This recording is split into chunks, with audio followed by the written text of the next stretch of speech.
আসসালামু আলাইকুম।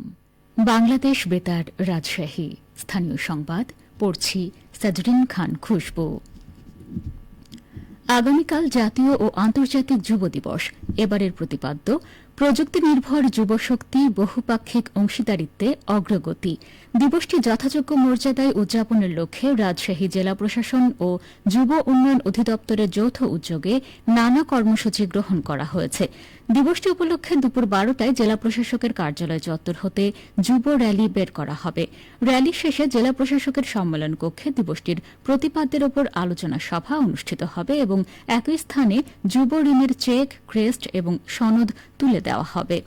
দুপুর 1টায় যুব প্রশিক্ষণ কেন্দ্রে 36টি বৃক্ষরোপণ করে 2024 শহীদ স্মরণে চত্বর তৈরি করা হবে।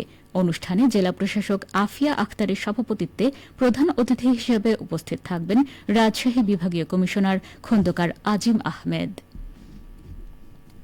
পানি সম্পদের টেকসই ব্যবহার ও সুষ্ঠু ব্যবস্থাপনার লক্ষ্যে রাজশাহীর পবা উপজেলায় বাংলাদেশ পানি আইন ও পানি বিধিমালা বিষয়ে অবহিতকরণ কর্মশালা অনুষ্ঠিত হয়েছে।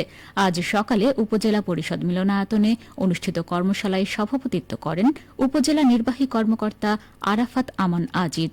এতে প্রধান অতিথি হিসেবে ভার্চুয়ালি যুক্ত ছিলেন ওয়ারপোর মহাপরিচালক মোহাম্মদ লুৎফুর রহমান। কর্মশালায় ওয়ারপো পরিচালিত একটি সমীক্ষার ফলাফল উপস্থাপন করা হয়, যেখানে পবা উপজেলার বিভিন্ন এলাকায় পানি সংকট ও দূষণের চিত্র উঠে আসে। প্রধান অতিথির বক্তব্যে ওয়ারপোর মহাপরিচালক মোহাম্মদ লুৎফুর রহমান বলেন, শুধু আইন দিয়ে পানি সম্পদের সুষ্ঠু ব্যবস্থাপনা সম্ভব নয়, এর জন্য প্রয়োজন জনগণের অংশগ্রহণ, সচেতনতা এবং বিভিন্ন সংস্থার মধ্যে কার্যকর সমন্বয়। পবা উপজেলায় এই কর্মশালা একটি ইতিবাচক সূচনা, যা ভবিষ্যতে বৃহত্তর পরিকল্পনার ভিত্তি হিসেবে কাজ করবে। ডাকসুর সাবেক ভিপি ও গণ অধিকার পরিষদের সভাপতি নুরুল হক নূর বলেছেন, এবার যদি বিশ্ববিদ্যালয়গুলোতে ছাত্র সংসদ নির্বাচন না হয় তাহলে আর 3 দশকেও হবে না। আজ দুপুরে রাজশাহী বিশ্ববিদ্যালয়ের ডিনস কমপ্লেক্সের সম্মেলন কক্ষে দাসত্বের মুক্তি, শিক্ষার্থীদের ভাবনায় ছাত্র সংসদ শীর্ষক এক আলোচনা সভায় তিনি এ মন্তব্য করেন। তিনি আরও বলেন, হল পর্যায়ে রাজনীতি চায় না, তবে ক্যাম্পাসে রাজনীতির চর্চা থাকুক, সেটিও ছাত্র সংগঠনগুলোর বোঝাপড়ার মাধ্যমে। রাজনৈতিক দলগুলো গণ অভ্যুত্থানের পক্ষের শক্তি বলে দাবি করলেও বিভাজন চরমে রয়েছে। বিভাজনের কারণে নির্বাচন অনুষ্ঠান নিয়ে সংশয় রয়েছে।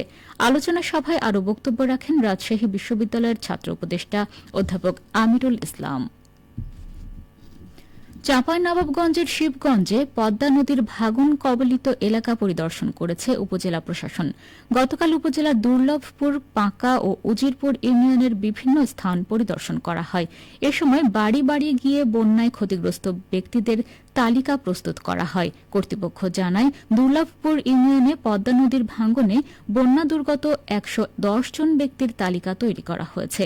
শিগগিরই বন্যা দুর্গতদের মাঝে জিআর চাউল, শুকনো খাবার, ঢেউটিন ও নগদ অর্থ সহায়তা দেয়া হবে। পর্যায়ক্রমে পাঁকা ও উজিরপুর ইউনিয়নের বন্যা দুর্গত ব্যক্তিদের তালিকা তৈরি শেষে সহায়তা পৌঁছে দেয়া হবে। গাজীপুরের সাংবাদিক দৈনিক প্রতিদিনের কাগজের স্টাফ রিপোর্টার আসাদুজ্জামান তুহিনের হত্যাকাণ্ডের প্রতিবাদে ও খুনিদের দ্রুত বিচার করে দৃষ্টান্তমূলক শাস্তির দাবিতে সিরাজগঞ্জ প্রেস ক্লাবের উদ্যোগে মানববন্ধন ও প্রতিবাদ সমাবেশ অনুষ্ঠিত হয়েছে। আজ বেলা 11টায় শহরের চৌরাস্তা মোড়ে প্রেস ক্লাবের সামনে মানববন্ধন ও প্রতিবাদ সমাবেশটি অনুষ্ঠিত হয়। বক্তারা অবিলম্বে সাংবাদিক তুহিনের হত্যাকারীদের শাস্তির আওতায় আনার দাবি জানান। নাটোরে সোনালী আঁশে সুদিন ফিরছে। বিগত দিনের চেয়ে বেশি দামের কারণে কৃষকরা পাট চাষে ক্রমশ আগ্রহী হয়ে উঠছেন। জেলায় বেড়েছে পাটের আবাদি জমি। সবুজে ভরপুর রাজ্যে এখন চলছে পাট কাটার ধুম। সরেজমিনে দেখা যায়, জেলার বিভিন্ন উপজেলার জলাশয় ও এর পাড় সংলগ্ন স্থানগুলোতে পাট গাছ ভেজানো, আঁশ ছাড়ানো, শুকানো ও পাটকাঠি সংগ্রহের সব কর্মযজ্ঞই চলছে যুগপৎভাবে। সবুজ পাট গাছে রূপান্তর ঘটছে সোনালী পাটের আঁশ আর পাটকাঠিতে। রূপালী রৌদ্র মেঘে ঢেকে প্রকৃতিতে নামছে শ্রাবণধারা।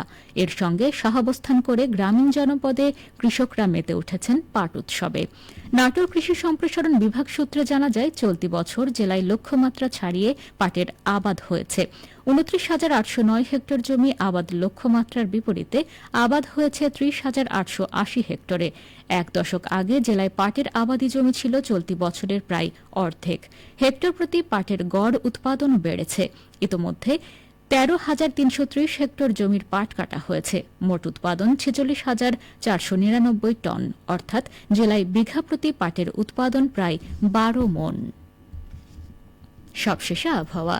আজ রাজশাহীতে সর্বোচ্চ তাপমাত্রা ছিল ৩৫.৩ ডিগ্রি এবং সর্বনিম্ন ২৬.২ ডিগ্রি সেলসিয়াস।